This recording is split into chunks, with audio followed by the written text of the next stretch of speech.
Hello everyone, this is Margarita with CityGal Papeterie, and I have another Use Up Your Scraps video today for you. I wanted to show you this little scrap tag flip, I guess you could call it, that I created using different scraps that I had, as well as some twine and some different dies, die cuts and images that I had in my stash. I used a ring to keep everything together at the top, and this is a little twine tassel that I made. And that little dog tag, I just had it in my stash. And here's the cover.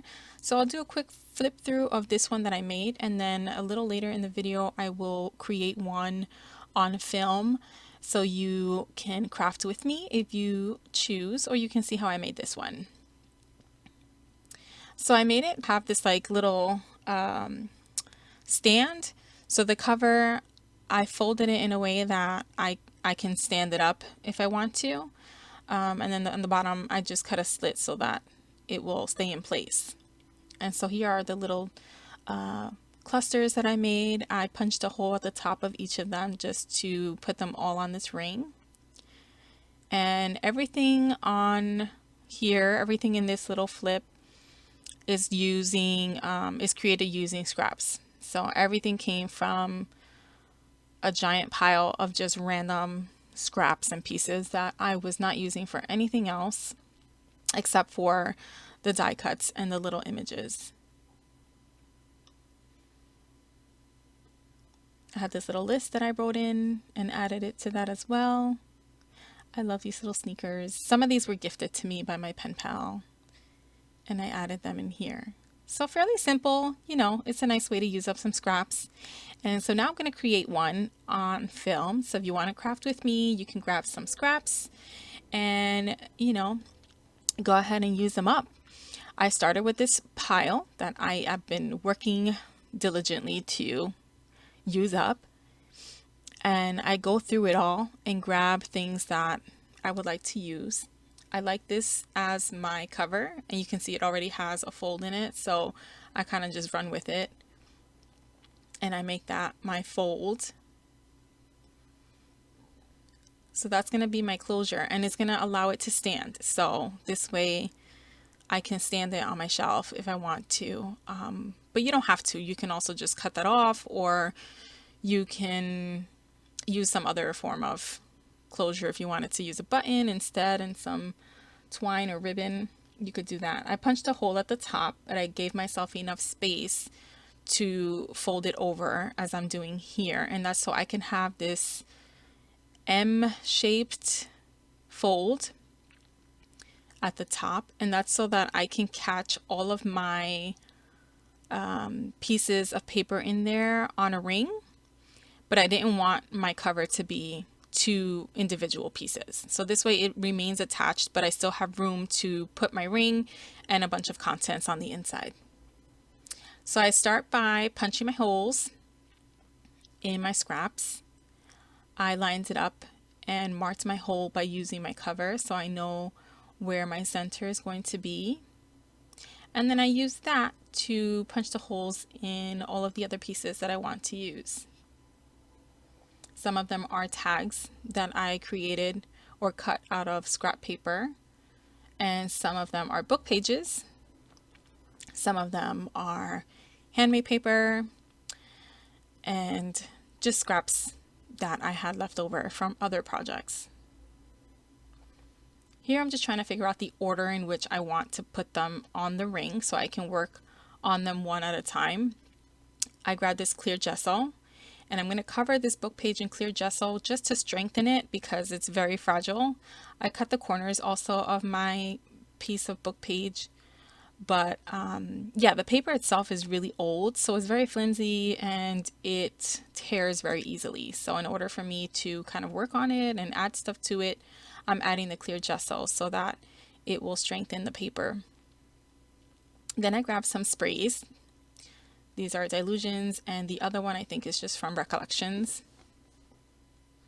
I also have some water, a rag, and then I have this glass trivet You could use a piece of plastic also for something like this. I pour the colors I want to use onto my surface, and then I add a little bit of water, and I'm just going to smush my paper on there.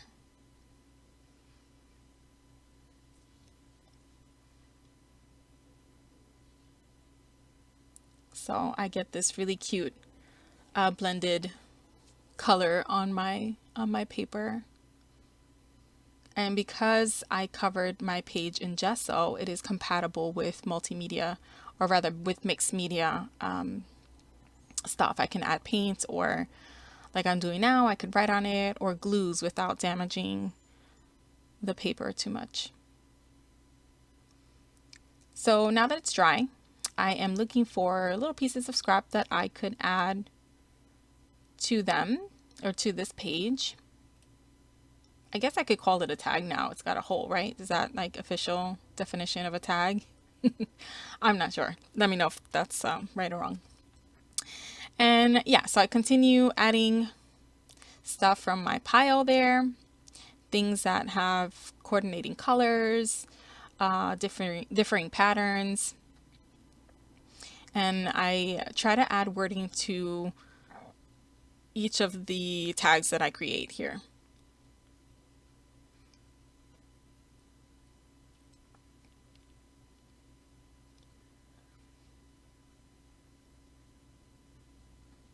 I also add this little butterfly button that I threaded some twine in, and I add that with a glue dot. And now I'm going to decorate the back of the tag.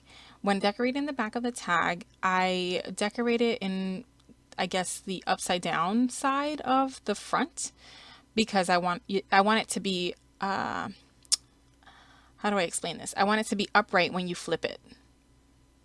I hope that makes sense, because I don't know how else to describe that. So again, I'm using some little pieces of scrap. I cut out some hearts. I have a strip, and I'm adding the hearts onto the strip by only gluing half of the heart. So this way they're hanging off. And then I tuck that under the little tab that I already have stapled. And now I'm going to add some more little tabs and bits of paper. And of course some wording.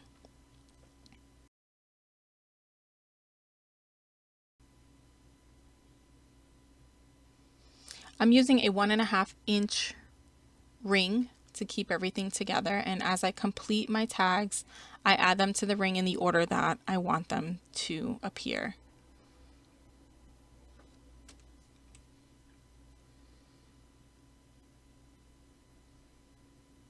As with most of my clusters and embellishments, I kind of work on something until I feel like it's right. So you'll probably see me create something and then maybe change it up a little later, or move it around, or add things or take things away from it. This is just my style of working on clusters and embellishments. For the sake of not repeating myself over and over, I'm gonna play some music and let you guys enjoy the process. If you have any questions, please include that in the comment section below. I hope you find this helpful. I hope it gives you ideas on using up your scrap papers. I know I am always looking for ideas for using up my scraps, and I hope you were able to craft with me. If you like this video, please give me a thumbs up. If you want to see more videos like this, please subscribe. And again, if you have any questions, please leave that in the comment section below, and I will do my very best to answer your questions. See you guys next time.